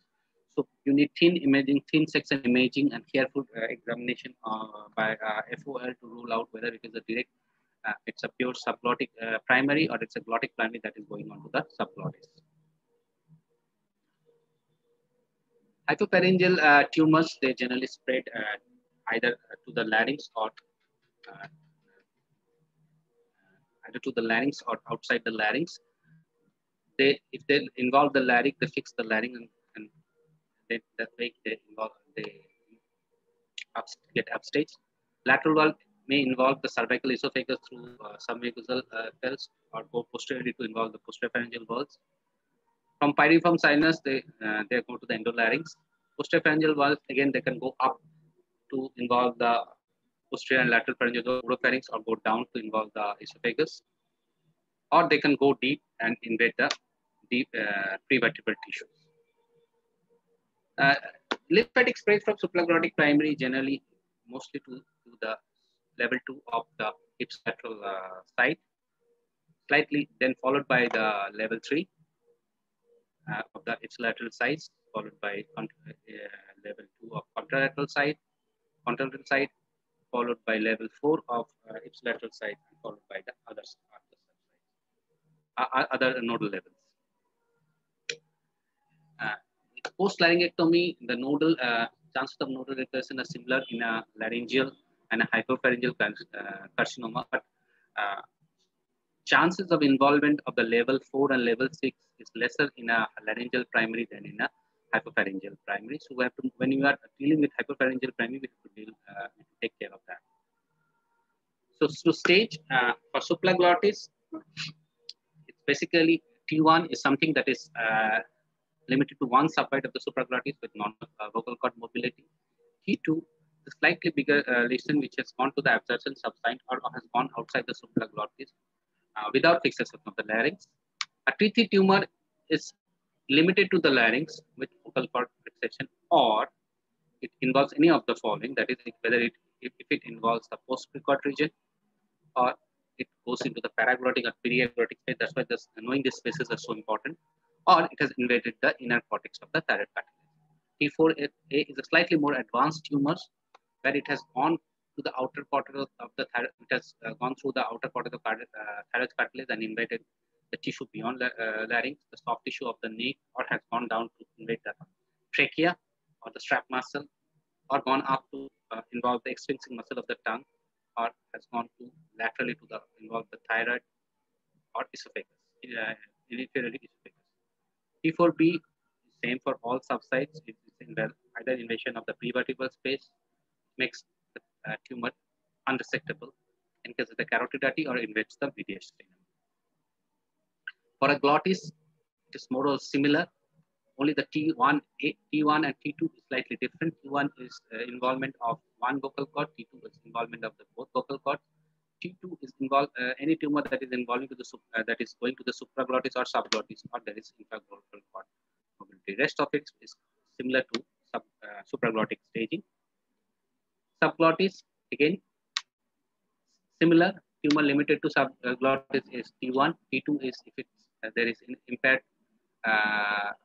mobility in vocal cords, involvement of the vocal cords. T3 is limited to the larynx, but there is vocal cord fixation and involvement of the paraglottic space or inner cortex of cartilage, thyroid cartilage.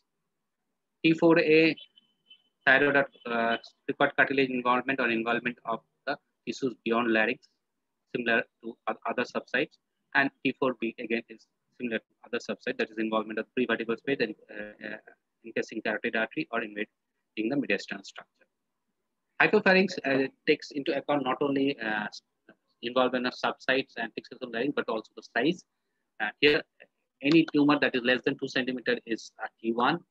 A tumor which is between 2 to 4 centimeter is a T2 lesion, or it has gone into any subsite. Both the criteria are there. T3 lesion is either 4 centimeter, more than 4 centimeter, or fixation of hemilarynx. T4 is involvement of thyroid or cricoid cartilage, hyoid bone, thyroid gland is the central compartment, and T4B is similar to the larynx. Note, already Dipanjan has discussed notes, but just to give a small briefing, any lesion, any nodal lesion or the nodal involvement in the ipsilateral side less than 3 centimeter N1. N2 is presence of a node that is more than 3 centimeter. And that is N2A. N2B is presence of multiple lymph nodes less than 6 centimeter within the ipsilateral size. N2C is presence of bilateral or contralateral lymph nodes, none more than 6 centimeter. N3A is any lymph node ipsilateral or bilateral more than 6 centimeter, and N3B, which is a new influence, is any node bilateral ipsilateral that has got extranodal, clinically evident extranodal extension. So, what are the treatment options? Before we go into treatment options for laryngeal hypopharyngeal carcinoma, one must remember that there is a concept of organ preservation and functional larynx. Larynx historically has very good prognosis due to surgery. But recently there has been an increased interest. Increased interest in preserving the functions of the larynx, and the functions with the phonation, that is when the vocal cord are partially open, respiration when it is fully open, or airway protection when it's fully closed. And one should keep in mind that anatomical preservation of larynx does not always guarantee functional status, and it means preservation of all 3 functions of larynx and not restricted to voice preservation. So, if you go through the basic management outline, we have to divide it basically for early lesion, whether you can preserve the voice or not, or whether you can preserve the function or not. For early lesion, you can have a radiation or a conservative surgery or a voice preservation surgery.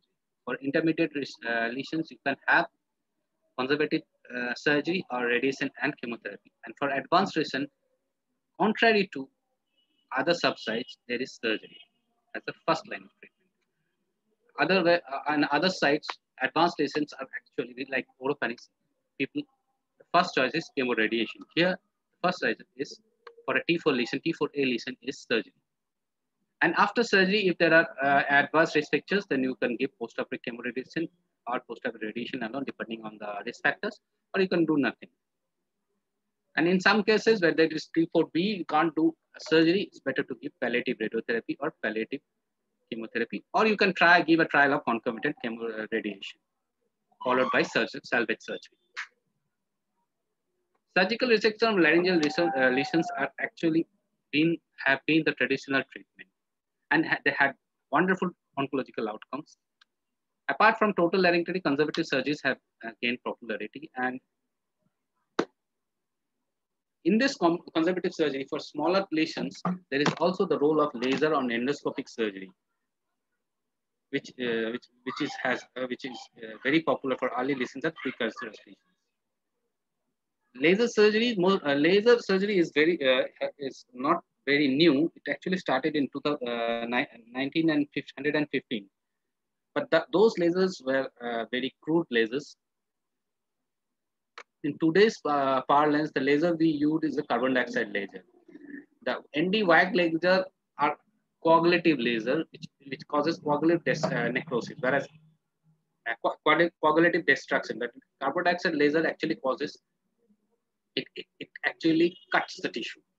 So it is a replacement for the old knife or the surgical knife.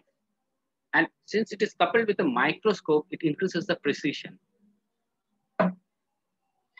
The indications for laser surgery is a glottic T1, T2 lesion, which has a survival reaching up to 100%. A small supraglottic lesions to avoid tracheostomy, or bigger supraglottic lesions where you can, where there is an airway obstruction, you can cut the tumor in piecemeal, take it out, and and that will avoid tracheostomy. For pharyngeal lesions, it's mostly used for local recurrence, and for precancer lesion, it is very popular and it has got specific survival of around 100%. This is an example of carcinoma in situ, which has been resected by a laser resection. The advantage is that it is used at the distance. It helps, since it's a cutting laser, it helps a precise classification. You can take out the tissue en bloc. You can classify it precisely for the T. It avoids local dissemination. It avoids local open surgeries and very short procedures. Excellent salvage. It has excellent salvage for local recurrence, and post-operative course is very simple. You don't have to go bigger surgeries. You don't have to cut open the throat, and it's very popular among patients also for smaller lesions. But apart from laser, traditionally surgical therapy of larynx are basically divided into conservative surgeries and non-conservative surgeries or radical surgeries. The conservative surgeries are the partial laryngectomy, which includes chordectomy, vertical laryngectomy, horizontal laryngectomy, and subtotal laryngectomy.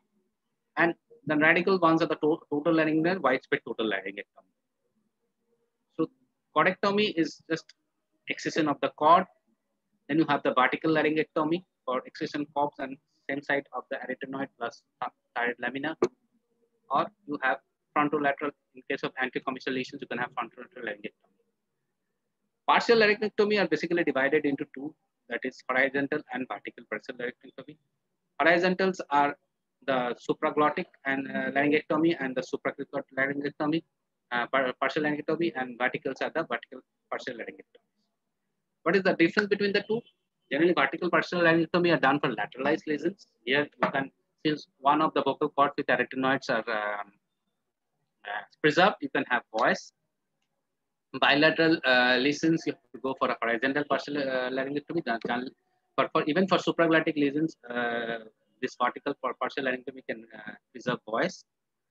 There are types of conventional hemilaryngectomy, BPL, frontal laryngectomy, and frontolateral laryngectomy, extended partial laryngectomy. And for horizontal partials, it's the supracricoid, that is above the cricoid, where you have to cricohyodoepiglottoplexy to attach them together, just to prevent the airway, or rather protect the airway from and prevent aspiration. Or you can have a horizontal supraglottic partial laryngectomy where voice is preserved. Surgery, conservative surgery for hypopharyngeal primary is also possible, but rarely done. Very small tumors in the lateral of the pyriform fossa can be treated with partial pharyngectomy, where you preserve one of the vocal cords and part of the arytenoids. If it involves the medial wall of the pyriform fossa, then you have to sacrifice the vocal cord. So you have to do a partial pharyngolaryngectomy. And if it is a superficial lesion involving the epiglottis or some other part of the supraglottis, they can be resected using a carbon dioxide laser, a conservative resection. So what would the site was management for a glottic carcinoma in situ? What are the options we have? As we have discussed, you can just wait and watch and do nothing. A carcinoma situ is an epithelial lesion not involving beyond the lamina propria, and so you can just, a biopsy at times is enough. Or you can do a vocal cord stripping, which is nothing but removal of the epithelium overlying the vocal cords. Or you can do a chordectomy, that is removal of the vocal cords, or that can be an open or a cold knife or a laser one. Or you can go be a slightly more bigger surgery, that is open partial laryngectomy, which involves surgery taking out of part of the thyroid lamina also. Or you can give radiation. Now, which is better? As far as oncological outcomes are concerned, both the vocal surgery and radiation have similar rates. But since surgery is difficult, it is user dependent. And radiation for vocal cord is very vocal cords or glottic carcinoma is very easy. But however, the role of post-radiation laser or surgery is slightly less. So a better approach would be for initial lesion to go for conservative approaches with local stripping and cordectomy, and to leave radiation for a recurrent procedure. As far as voice quality is concerned, radiation provides much better voice quality than any of the surgical work, except for laser stripping of vocal cord. So this is vocal cord stripping, where the epithelium is stripped, and this is example of an open partial laryngectomy. For T1, T2 glottis, again the management of is controversial, with the head and neck oncologist and ENT surgeons saying it's our disease, and radiation oncology saying it's our disease. Both have comparable result, but there is no head-to-head trials, and I have told you I won't be talking about trials. So the options are surgery, again it's laser excision, or a cordectomy, or a open partial laryngectomy, depending on the type of how much involvement is there. Laser excision is very good. It provides around 80 to 90% control rates, and attempts reported for T1, very small T1s around 100%. But the problem is that not all cases can be taken for laser excision. Any involvement of the anterior commissure is a strict no-no for laser excision. Surgery and the voice quality after laser excision or any of the surgeries is slightly inferior than radiation. Radiation for glottis, as I will tell you later, is much easier and has very good oncological control, with nearly 95 to 100% control for small T1 lesions, slightly lesser for T2 lesions.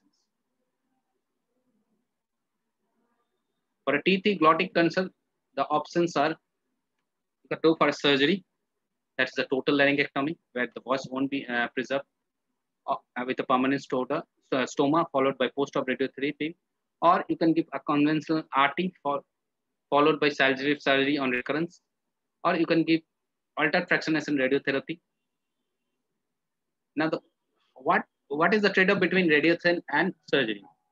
They provide similar control rates: 70%, 65 to 70% for radiation, and 70% for surgery.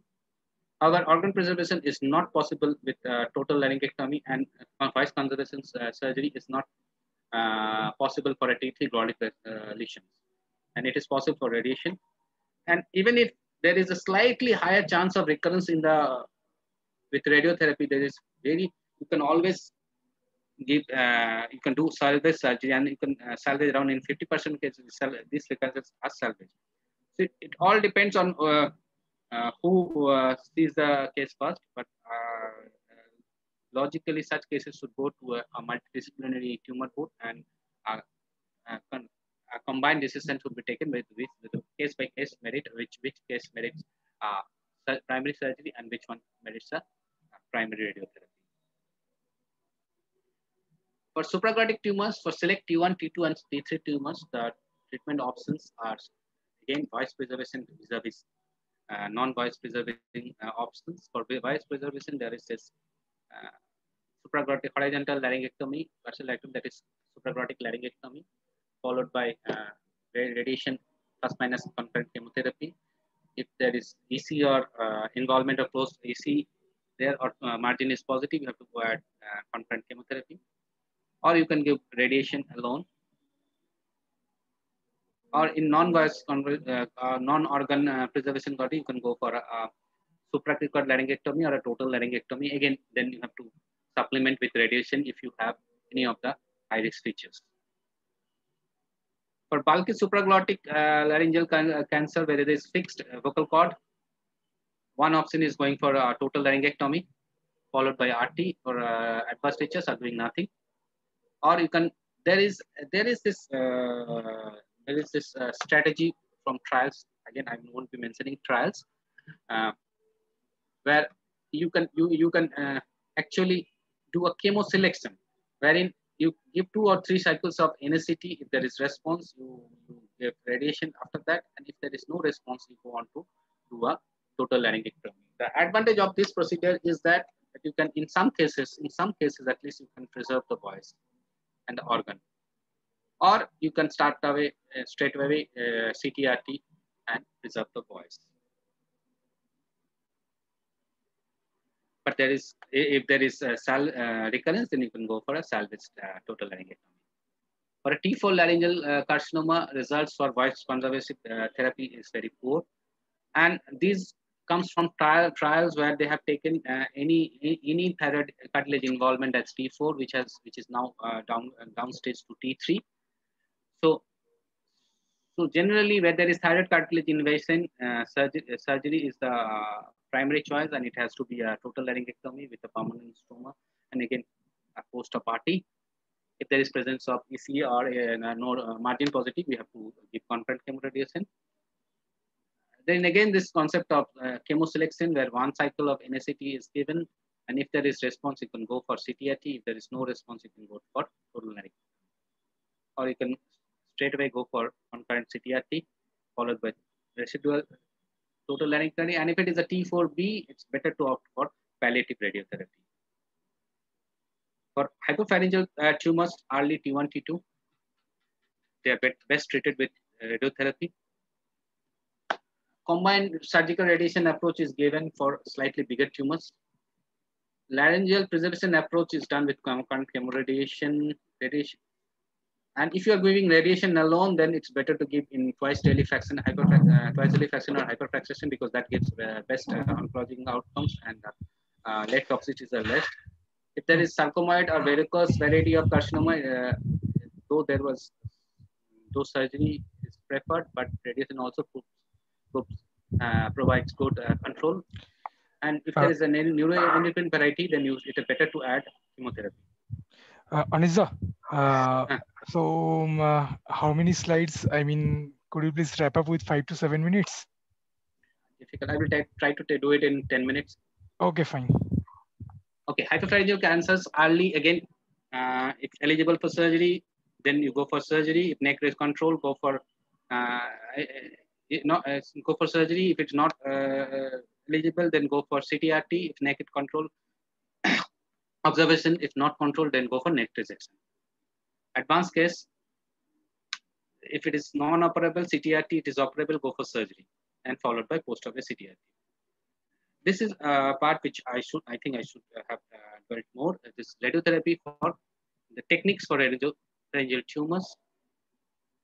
The options are conventional clinical planning, confirmed planning, or IMRT with or without IGRT. For a T1 vocal cord, which is a very common tumor, you should go for neck extended position, hyperextended position with a high thermoplastic mass.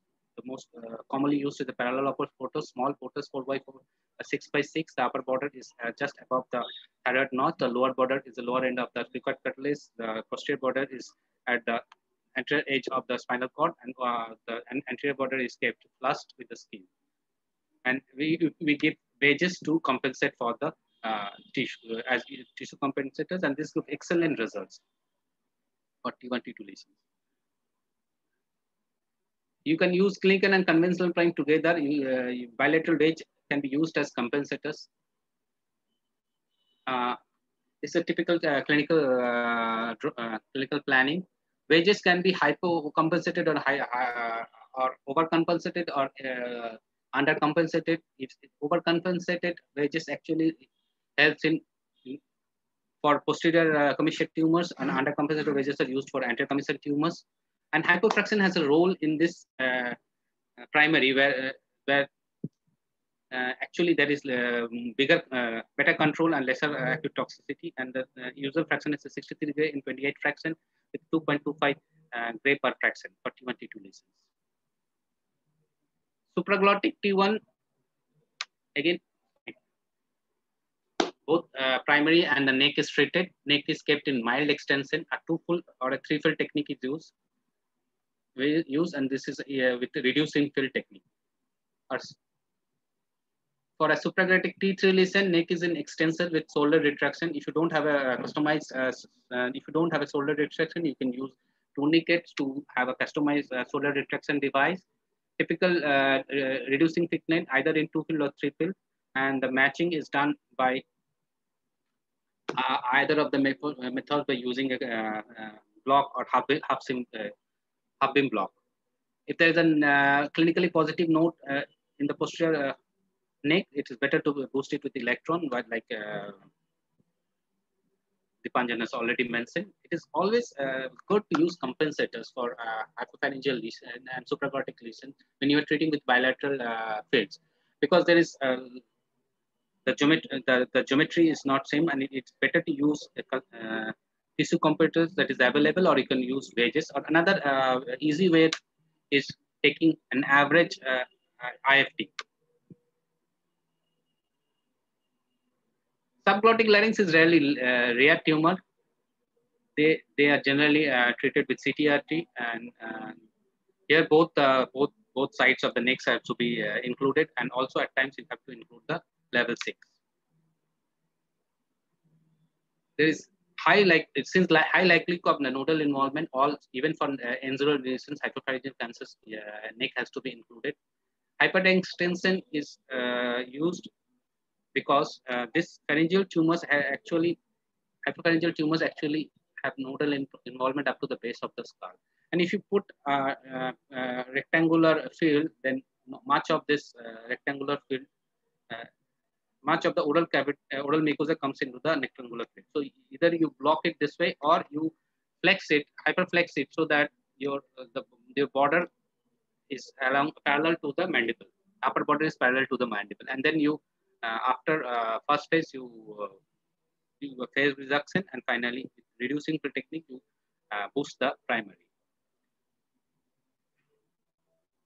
Again, use of compensators are advised for hypopharyngeal.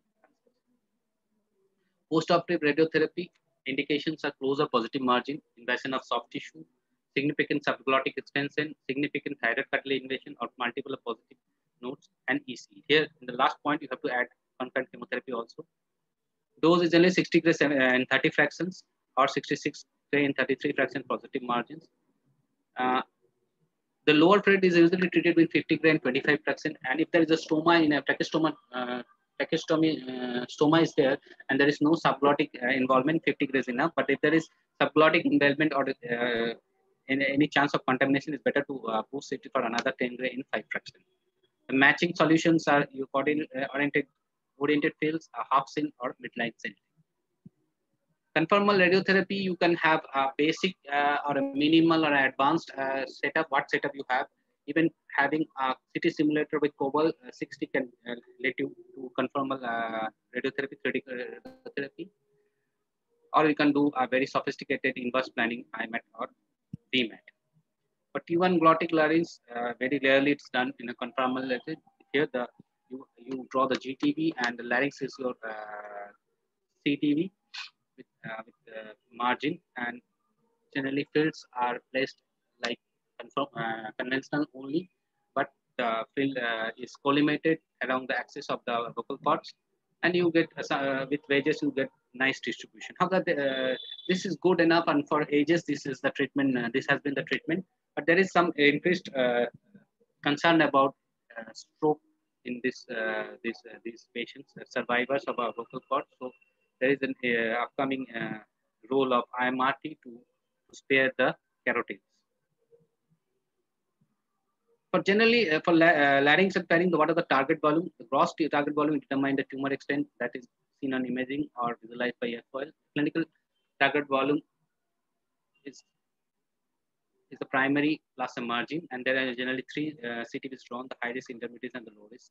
High risk is generally 5 millimeter, though Dipanjan said is 10 millimeter, but 5 to 10 millimeter margin is given both for the primary and the neck.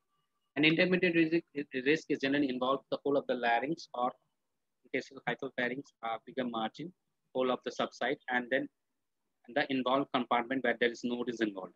A low risk is the other neck nodes where there is chance of recurrence. This is example of a supraglottic larynx wherein the purple is the GTV, the red is the high risk CTV or the CTV 70. The blue is the CTV 60, and the yellow is the elective CTV. Similarly, the blue, as you can see, in slightly lower level, at the level of the vocal cords, the blue is taken CTV 60 because it has taken it includes all of the larynx and the nodal region which harbors this node.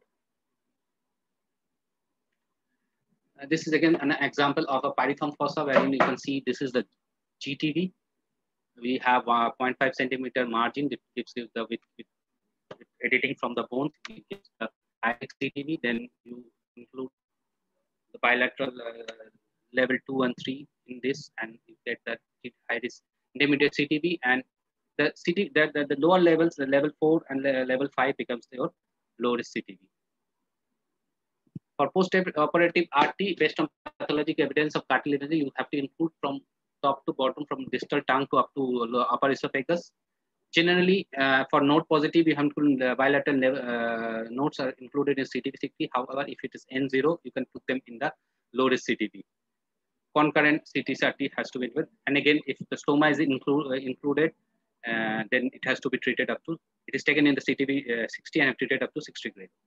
Role of chemotherapy: it's untreated head and neck carcinoma is a chemosensitive disease, and we have already seen it is helpful. Platinum-based chemotherapy is a backbone. You can give it in neoadjuvant setting and concurrent setting, and also in adjuvant, but very rarely used in adjuvant in defense. Cisplatin 5-FU and docetaxel combination standard for induction chemotherapy. Concomitantly, the best, though there are people who are using, there are evidence also for weekly, but the best option is going for a high dose cisplatin, that is 3 weekly, 3 times daily. Now, you have treated the patient, what to follow, how to follow them.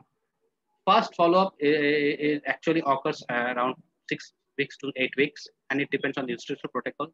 And it is done every 6 to 8 weeks for first 2 years, 3 monthly for 3 years, and then thereafter 6 monthly for 4 and 5 years, and annually for life. How do follow them up? Generally clinical examination and an ENT examination. And if there is a suspicion of biopsy, roll up CT or PET and the follow-up with the investigation. And if there is a lesion, then only you can do. If there is an obvious lesion, then you can have to do an axial imaging. PET CT at 12 weeks is the standard for our head and neck cancer for heavy nodal burden, and this is also true for these subsides. And one has to do annual chest X-ray because there is slight, but very minimal, but slight chances of distant match in the form of lung match. There is, since there is a whole of neck is treated, it is also imperative to do a thyroid profile because there are cases of hypothyroidism post radiation. So, what is the toxicity? What toxicity what sequel you are expecting? Voice is the most important aspect, and which actually improves after radiation therapy within 2 to 3 weeks due to decrease of the regression of the tumor, but it again become worse at around 2 to 3 months, which again clears out by 6 to 12 months. This edema, this second worsening of voice is due to edema, which clears out 6 to 12 months. Apart from that, you have soft tissue necrosis, chondritis, which may mimic necrosis, and at this time it is very important to take a biopsy, or even PET might help. Xerostomia, slightly lesser than oropharyngeal carcinoma because the tumor is located slightly lower in the neck. And sore throat. Sore throat is more prominent because when we radiate, especially conventionally, we radiate all the pharyngeal constructor and the Dart structure. So there is sore throat and dysphagia. And because in cases of surgery, post-surgery patient, there is chances of aspiration. Even in radiation also, we know that from a very famous trial, the 10-year survival, 10-year follow-up, the patients who have gone CTRT, there is very high risk of aspiration because that is the third function of the larynx. And in case, even if the voice is preserved, many a times proper protection of the respiratory of the airways is not possible for a heavily irradiated larynx. So thank you. Thanks all. That's all from me. It has been a simple and very easy for JFs. Thank you. Thank you, Aniza, for excellent presentation. Yeah, sorry. So there is one question only in the question and answer session. So Siddharth Srimadhavan, he has asked, is suprahyoid epiglottis a part of larynx? Is suprahyoid epiglottis? Yes, it's a part of larynx. Okay. Earlier the lingual sulcus was taken as not as a part of the larynx, but now it defines part of the larynx. Okay, okay. There is no other questions in here. So I think we could wrap up today for today's session. And so thank you, Anisa, and thank you, Thank you Dipanjanda, very much. for your excellent presentation. So good night, and we will again meet on the next Friday and head neck to oncology, clinical oncology session. Thank you. Thank you. Thank you very much.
কল্লোলদা তুমি আছো এখানে? Hello কল্লোলদা, hello.